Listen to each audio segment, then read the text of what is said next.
तो भाई UFC 319 खत्म हो चुका है और इसके बाद यहाँ पर UFC की पाउंड फॉर पाउंड रैंकिंग्स में बहुत बड़ा चेंज आया है। यहाँ पर ट्यूसडे को रैंकिंग्स अपडेट होती है UFC के और उसके बाद जो पाउंड फॉर पाउंड रैंकिंग है उसको यहाँ पर अपडेट कर दिया गया है। हमजा चिमाएव को 4th स्पॉट मिला है पाउंड फॉर पाउंड रैंकिंग के अंदर। तो इस वीडियो के अंदर हम डिस्कस करेंगे पाउंड फॉर पाउंड रैंकिंग्स होती क्या है, 4th पोजीशन है, क्या हमजा चिमाएव कभी 1st पोजीशन पे जा सकते हैं। साथ ही साथ यहाँ पर डेना वाइट ने मिडिल वेट डिवीजन के रिगार्डिंग बहुत बड़ी फाइट्स का अनाउंसमेंट करा है। बेसिकली 2 टाइटल एलिमिनेटर फाइट्स यहां पर डेना वाइट ने अनाउंस करी और उनका ऐसा कहना है इन फाइट्स के विनर में से ही किसी एक फाइटर को नेक्स्ट टाइटल शॉट मिलेगा हमजा चिमाएव के अगेंस्ट मिडिल वेट डिवीजन में। तो ये बहुत इंटरेस्टिंग फाइट्स है, इसके बारे में इस वीडियो के अंदर डिस्कस करेंगे। साथ ही साथ आज के दिन यहां पर इंडियन फाइटर कौशिक साई कुमार की डेना वाइट कंटेंडर सीरीज में भी फाइट हुई थी, तो उस फाइट के बारे में भी डिस्कशन करेंगे। इंडियन एमएमए के बारे में भी आप सबको थोड़ा और डिस्कशन करके बताऊंगा, लेकिन उससे पहले आप सब वीडियो को लाइक कर देना, चैनल को सब्सक्राइब कर देना UFC कॉम्बैट स्पोर्ट्स का ऐसा ही कंटेंट हिंदी में एंजॉय करने के लिए। तो भाइयों सबसे पहले यहां पर डिस्कस करते हैं ये जो पाउंड फॉर पाउंड रैंकिंग की बात होती है। मुझे ये पर्सनली सबसे ज्यादा कंट्रोवर्शियल रैंकिंग लगती है इस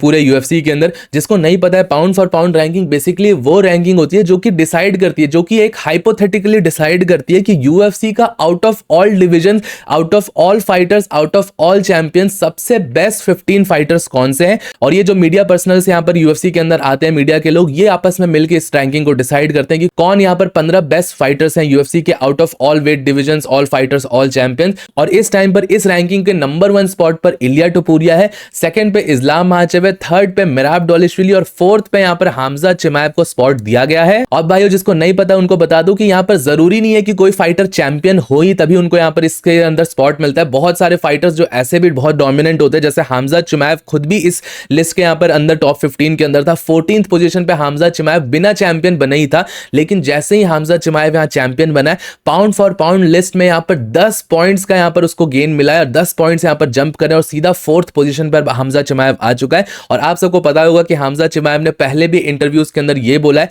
कि उसका मेन गोल यहां पर pound for pound number 1 spot है, जो कि करंटली इलिया टोपुरिया के पास है। और हमजा चिमाएव का ऐसा कहना है कि वो इस्लाम महाचेव इनसे भी फाइट करने के लिए रेडी है, क्योंकि अगर वो इस्लाम महाचेव से फाइट करेंगे तो उनको नंबर 1 स्पॉट भी मिल पाएगा। क्योंकि इस टाइम पे भले इलिया टोपुरिया के पास यहां पर नंबर 1 स्पॉट है, बट इस्लाम की फाइट होती है और वो अगर जीतते हैं तो उनको वापस नंबर 1 स्पॉट मिल जाएगा। और हमजा चिमाएव ने पहले भी ऐसा कहा है कि वो इस्लाम महाचेव से भी फाइट करने के लिए रेडी है वेल्टरवेट डिवीजन में, क्योंकि उनका मेजर एम यहां पर pound for pound number 1 spot है। और जैसे ही वो अपनी चैंपियनशिप जीतेंगे, उनका नेक्स्ट फोकस यहां पर pound for pound number 1 spot रहेगा। तो ये भी यहां पर पॉसिबिलिटी बन सकती है अगर JDM वर्सेस इस्लाम की फाइट होती है, इस्लाम अगर वेल्टरवेट चैंपियन बन जाते हैं, क्योंकि हमजाद के साइड वाला पार्ट यहां पे डन हो चुका है, हमजाद ऑलरेडी चैंपियन बन चुके हैं। बट अगर इस्लाम यहां पे चैंपियन बनते हैं तब ये फाइट काफी ज्यादा रियलिटी में आ जाएगी, इसकी पॉसिबिलिटीज बहुत ज्यादा बढ़ जाएगी, क्योंकि फिर पाउंड फॉर पाउंड नंबर 1 वाली बात यहां पे निकल के आएगी। हालांकि अभी भी ये काफी फार फेच चीज है, बट स्टिल डिस्कशन के हिसाब से या सोचने के हिसाब से बहुत एंटरटेनिंग फाइट लगती है। अब भाई रैंकिंग्स की यहां पर बात ही कर रहे हैं, तो सबसे इंपॉर्टेंट रैंकिंग जो कि मिडिल वेट डिवीजन की रैंकिंग है उसको भी अपडेट कर दिया गया। हम सबको पता है हमजा चिमाएव अब चैंपियन बन चुके हैं, लेकिन जो उसके बाद जो सबसे बड़ा क्वेश्चन यहां पे निकल के आ रहा था कि हमजा चिमाएव की नेक्स्ट फाइट आखिर किसके साथ हो सकती है। अब इसके बारे में ऑलरेडी लीक्स वगैरह आपको पता चल ही चुके होंगे कि हमजा चिमाएव यहां पे ट्राई कर रहे थे कि वो अबू धाबी अक्टूबर के अंदर फाइट करें, बट ऑब्वियसली जो मिडिल वेट डिवीजन है उसके जो कंटेंडर्स है उसमें काफी नए कंटेंडर्स का यहां पर इन्फ्यूजन हुआ है और उन कंटेंडर्स को UFC इस टाइम पे टेस्ट करना चाह रही है, डायरेक्ट टाइटल शॉट नहीं देना चाह रही,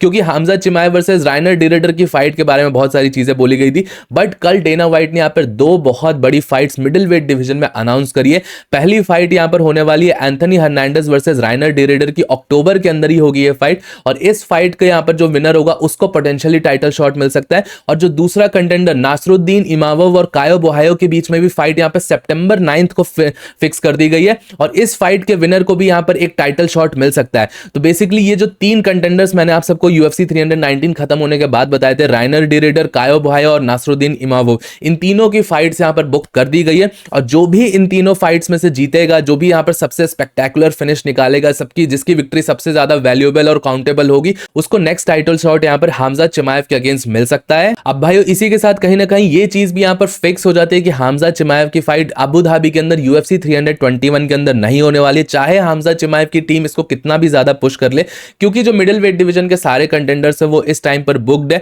अगर आप टॉप 5 भी चेक करोगे, नासरुद्दीन इमामोव की फाइट बुक हो चुकी है, कायो बोहायो के साथ ये अभी अनाउंसमेंट आई, फिर राइनर डिरेडर के एंथनी हर्नांडेज के साथ हो चुकी है, फिर शॉन स्ट्रिकलैंड की भी ऑब्वियसली दिसंबर के अराउंड फाइट होगी, उसको डायरेक्ट टाइटल शॉट तो कभी नहीं मिलने वाला है। तो ये चीज यहाँ पर है। इजराइल अडेसान्या को भी डायरेक्ट टाइटल शॉट नहीं मिलेगा, उसको भी यहाँ पर फाइट और करनी पड़ेगी, तभी उसको यहाँ पर टाइटल शॉट मिलेगा। तो बेसिकली टॉप 5 में आप अगर मिडिल वेट डिवीजन के इस टाइम पर रैंकिंग्स में देखोगे तो सारे फाइटर्स प्री ऑक्यूपाइड है। अब बहुत सारे लोग यहाँ पर ऑलरेडी इसकी स्पेकुलेशन कर रहे हैं कि हाँ हमजा चिमाएव तो बहुत इनएक्टिव चैंपियन है, अभी से ही फाइट नहीं करने वाला है, हम सब एक्सपेक्ट कर सकते हैं हमजा चिमाएव एट मैक्स 1 साल में एक बार ही फाइट करने वाला है। तो उन सारे लोगों को मैं बस यही कहना चाहूंगा कि अभी लिटरली 2 दिन भी नहीं हुआ है हमजा चिमाएव को बेल्ट जीते हुए। थोड़ा टाइम यहाँ पे हर चैंपियन को मिलना चाहिए रेस्ट करने का, रिकूप करने का। और ये जो अबू धाबी वाली बात थी फाइट करने की, हमजा ने खुद ही बोली, बट ये कहीं ना कहीं फिजिबल नहीं हो पाता, क्योंकि UFC 321 का एक और मेन फैक्टर आप देख सकते हो, उसमें heavyweight champion Tom Aspinall already fight कर रहे हैं। तो यहाँ पे बहुत कम ही चांसेस थे कि UFC यहाँ पर 2-2 टाइटल फाइट्स यहाँ पर लगा दे एक ही इवेंट के अंदर। हालांकि लग सकती थी, बट स्टिल ये बहुत बड़ी पॉसिबिलिटी होती है, जो कि इस टाइम पर बनते हुए नहीं दिख रही, क्योंकि मिडिल वेट डिवीजन के सारे कंटेंडर्स इस टाइम पर ऑक्यूपाइड है। और मुझे लगता है कि एक बहुत सही तरीका है इस टाइम पर डायरेक्ट किसी को भी टाइटल शॉट देने से अच्छा है किसी एक बंदे को यहाँ पर सारे आपस में फाइट करा के, टाइटल एलिमिनेटर्स करा के किसी एक सॉलिड कंटेंडर को राइज करवाना बहुत ज्यादा इंपॉर्टेंट होता है, क्योंकि उससे फिर हम सबको भी काफी ज्यादा इंटरेस्ट आएगा, फाइटर्स के बीच में भी राइवलरीज बढ़ती हैं, फाइट के अंदर हमारा स्किन इन द गेम में इंप्रूव होता है। और भाइयों इन सारे कंटेंडर्स को बीच में हमको ये भी नहीं भूलना चाहिए कि ड्रीकस डुप्लेसिस के कैंप और कोच ने यहाँ पर क्लियर कर दिया कि वो किसी और फाइट से यहाँ पर नहीं लेने वाले हैं, वो सीधा यहाँ पर रीमैच को ही एम करेंगे। इवन दो ड्रीकस डुप्लेसिस यहाँ पर डोमिनेट होकर आ रहा है, और डोमिनेट होकर जब यूजुअली चैंपियंस हारते हैं तो उनको इंस्टेंट रीमैच नहीं मिलता है, बट ड्रीकस डुप्लेसिस के कोच काफी यहाँ पर कॉन्फिडेंट थे कि उनको इंस्टेंट रीमैच ही चाहिए, और जो प्रॉब्लम्स उनको इस फाइट के अंदर फेस करनी पड़ी है वो उन प्रॉब्लम्स को ग्रैपलिंग के अंदर सॉल्व करेंगे, और उसके बाद वो सीधा टाइटल शॉट ही लेने वाले, हमजा चिमाएव के अगेंस्ट ही लेने वाले, ऐसा उनका कहना। तो ड्रीकस डुप्लेसिस को भी मिक्स में कहीं ना कहीं हमको रखना पड़ेगा, इवन दो वो अभी फाइट हारा है बट स्टिल वो मिक्स में रहेगा। ये पूरे जो मिडिल वेट डिवीजन का टाइटल पिक्चर है उसमें कहीं ना कहीं ड्रीकस डुप्लेसिस भी अभी के हिसाब से है, और ड्रीकस डुप्लेसिस के कोच ने ऐसा बोला है कि वो अर्ली 2026 के अराउंड, जनवरी फरवरी के अराउंड कमबैक करने का ट्राई करेंगे ड्रीकस डुप्लेसिस के साथ। अब भाई मिडिल वेट डिवीजन की बात हो चुकी है, तो यहाँ पर थोड़ा लाइट वेट डिवीजन के अंदर आते हैं, और कमबैक्स की हम बात करें कि किसका फाइट दोबारा होने वाला है। तो यहाँ पर एक फाइटर का कमबैक और उसकी फाइट बुक होने का बहुत ज्यादा यहाँ पर स्पेकुलेशंस थी। अरमान सारूकियन की मैं बेसिकली यहाँ पर बात कर रहा हूँ, जिसको यहाँ पर टाइटल शॉट चाहिए था, और उसका ऐसा कहना था कि वो सिर्फ टाइटल शॉट ही एक्सपेक्ट कर रहा है, और टाइटल शॉट के लिए उसने एक बहुत लंबा ब्रेक भी ले लिया, ऑलमोस्ट 1.5 साल से ऊपर हो चुका है उसको फाइट करते हुए। अब अरमान सारूकियन की तरफ से कुछ नई यहाँ पर अपडेट्स आई हैं, कुछ नए स्टेटमेंट्स उसने दिए, और उसका ऐसा कहना है कि लास्ट नाइट उसकी डेना वाइट के साथ बात हुई है, और वो शायद UFC 321 में अपना कमबैक कर सकता है अरमान सारूकियन, क्योंकि अबू धाबी के अंदर फाइट है, उसके लिए एक सूटेबल प्लेस होगा वहां पे फाइट करना। और अरमान सारूकियन ने बेसिकली ऐसा कहा है कि वो पैडी पिमलेट, जस्टिन गेची वगैरह को टारगेट कर रहा है यहाँ पे फाइट करने के लिए, उनसे वो फाइट लेने के लिए एक्सेप्ट कर सकता है,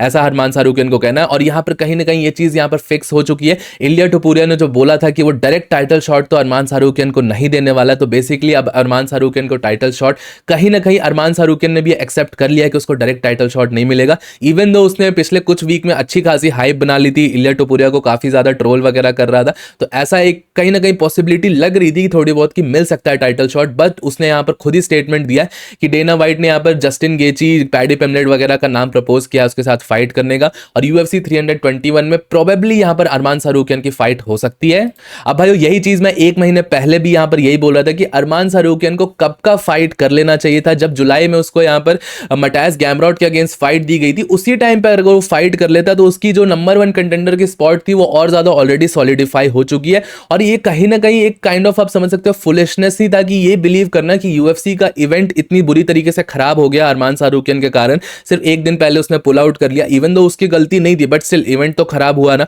उसके बाद ये एक्सपेक्ट करना कि UFC उसको एक वापस से टाइटल शॉट दे देगी, ये बहुत ज्यादा वाइल्ड थॉट था। कुछ ही फाइटर्स के लिए UFC ऐसा करने वाली थी, और अरमान सारूकियन वो फाइटर नहीं था, इसलिए यहाँ पर वापस से फाइट करना पड़ रहा है यहाँ पर अरमान सारूकियन को, और करना ही पड़ेगा जहां तक अभी के हिसाब से जो चांसेस बने, अरमान सारूकियन को एक और फाइट करनी पड़ेगी। तो ये फाइट कब का हो जाती है, अरमान सारूकियन ने ये 5-6 महीने जो वेस्ट करे हैं उसके प्राइम के वो वेस्ट नहीं होते, वो किसी और जगह किसी और फाइटर से फाइट करके अपना स्पॉट ऑलरेडी सॉलिडिफाइड कर चुका होता। अब जहां जो भी यहाँ पर अरमान सारूकियन को मैनेजमेंट कर रहा है वो बहुत बुरी मैनेजमेंट करी है अरमान सारूकियन को, इस लेवल के फाइटर को जो कि इतना ज्यादा डोमिनेंट फाइटर है, किसी को भी ये लाइट वेट डिवीजन में हराने की कैपेबिलिटीज रखता है, उसको इतने लंबे टाइम तक ऐसे शेल्फ पे रखवाना या फाइट्स ना एक्सेप्ट करवाना बहुत बुरी मैनेजमेंट थी, मुझे तो ऐसा लगता है। बाकी आपका क्या ओपिनियन इस बारे में मुझे जरूर बताइएगा। बाकी भाइयों अब बात करते हैं यहाँ पर इंडियन MMA के बारे में। इंडियन MMA के लिए इस हफ्ते एक बहुत बड़ी फाइट होने वाली थी, जब डेना वाइट कंटेंडर सीरीज में Indian MMA fighter Kaushik Sai Kumar की इंग्लिश फाइटर ली स्कॉट के अगेंस्ट फाइट होने वाली थी, और अनफॉर्चुनेटली कौशिक साई कुमार का थर्ड राउंड में यहाँ पर टीकेओ निकल के आ चुका है।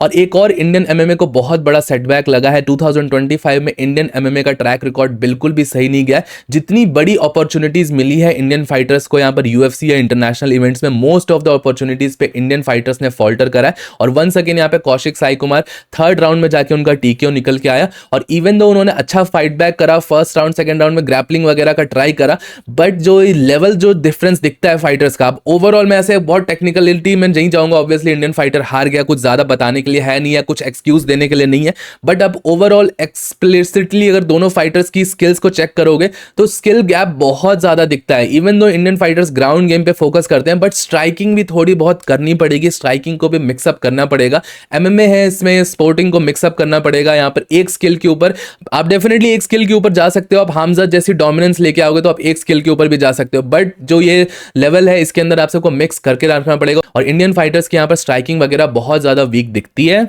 और भाइयों आप में से ही बहुत सारे लोगों ने ये कमेंट बहुत बार बोला और जिससे मैं भी बहुत ज्यादा अग्री करता हूं, और ये बहुत ही वेल थॉट यहाँ पर कमेंट है। इवन दो इंडियन ऑडियंस यहाँ पर काफी ज्यादा रिसेप्टिव रहती है, हमेशा इंडियन फाइटर्स को सपोर्ट करती है। जो क्रिटिसिज्म भी आता है कुछ लोगों का बहुत वैलिड क्रिटिसिज्म है, और ये क्रिटिसिज्म से मैं भी अग्री करता हूं। और वो ये है कि इंडियन फाइटर्स को और ज्यादा एक्सपीरियंस लेना पड़ेगा। सीधा यहाँ पर यूएफसी के लिए पुश ऑन करते हैं, जो पीआर मैनेजमेंट कंपनीज होती हैं वो सीधा यूएफसी वगैरह में यहाँ पर फाइटर्स को भेज तो देती है, बट उनके पास वो एक्सपीरियंस, वो फाइट एक्सपीरियंस, वो ऑक्टागन एक्सपीरियंस नहीं होता। और इसीलिए यहाँ पर ऐसी परफॉर्मेंसेस निकल के आती हैं ऑक्टागन के अंदर इंडियन फाइटर्स की, जो कि अंडरवेलमिंग दिखती है। अब यहाँ पर इंडियन फाइटर्स को एटलीस्ट 10 फाइट 15 फाइट्स का प्रो एक्सपीरियंस लेना चाहिए, उसके बाद ही यहाँ पर यूएफसी जैसे लेवल पे जाना चाहिए। क्योंकि देखिए भाई हम सबको ये पता है यूएफसी पिनेकल है स्पोर्ट का, एमएमए मिक्स मार्शल आर्ट्स का पिनेकल यूएफसी, और इसके अंदर जो भी आपको अपॉर्चुनिटी मिल रही है वो बहुत गोल्डन अपॉर्चुनिटी है, उसके अंदर आपको कैपिटलाइज करना ही पड़ेगा। ऐसे हम अगर साल में ऐसे 4-5 अपॉर्चुनिटीज यूएफसी की मिस ऑफ कर देंगे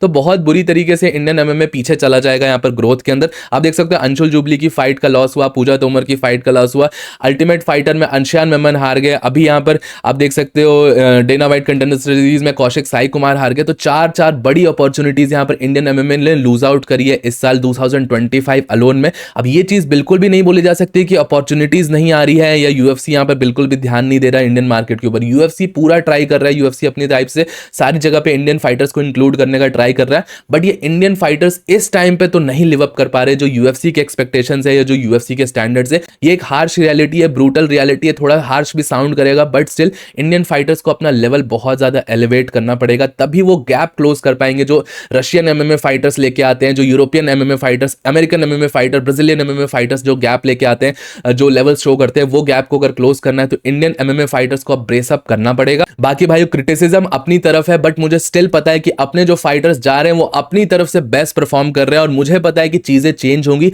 आज नहीं होगी, कल नहीं होगी, एक साल बाद नहीं होगी, कुछ साल बाद जब जो नेक्स्ट जन फाइटर्स आएंगे वो डेफिनेटली और ज्यादा इंप्रूव्ड। और डेफिनेटली ये जो सबसे इंपॉर्टेंट चीज इन सारी चीजों के अंदर होता है कि इन लॉसेस से यहाँ पर हमको सीख लेनी पड़ेगी, और इन लॉसेस से जितना ज्यादा हम लर्न करेंगे आगे आने वाले टाइम में, ये लॉसेस ही यहाँ पर हमारा बेस बनाएंगे एमएमए के अंदर, और इसके ऊपर ही हम बिल्डअप करके यहाँ पर मल्टीपल विक्ट्रीज लेने वाले हैं यूएफसी के अंदर। इस चीज के ऊपर मुझे पूरा भरोसा है, और आगे आने वाले टाइम पे जितने भी इंडियन एमएमए फाइटर्स आएंगे उनको भी पूरी तरीके से सपोर्ट रहेगा, अनकंडीशनल सपोर्ट रहेगा। बस हम यहाँ पर यही चीज मांगते हैं कि अपनी तरफ से बेस्ट चाहिए, जो बेस्ट अवेलेबल फाइटर्स है उनको ये सारी अपॉर्चुनिटीज मिलना चाहिए। बाकी आप सबका क्या ओपिनियन है इस बारे में मुझे नीचे कमेंट सेक्शन में जरूर बताइएगा। टिल देन वीडियो पसंद आया हो तो प्लीज वीडियो को लाइक, चैनल को सब्सक्राइब कर दीजिएगा। मिलता हूं आप सबको नेक्स्ट वीडियो में अगले अपडेट के साथ। Bye bye.